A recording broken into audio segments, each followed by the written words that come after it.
Alright guys, here's your tool. Plain and simple.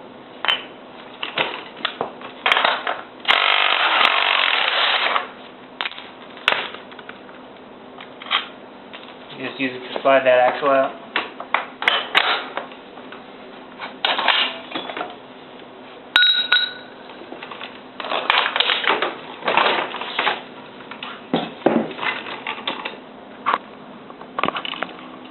As you can see, it just holds it there for you. It doesn't get in your way or anything like that.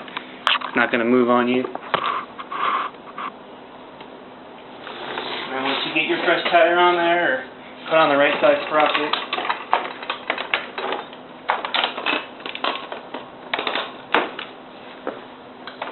just slides right back into place. No interference or anything.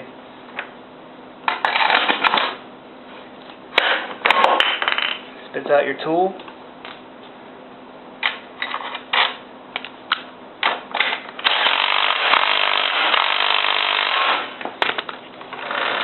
And you're ready to roll.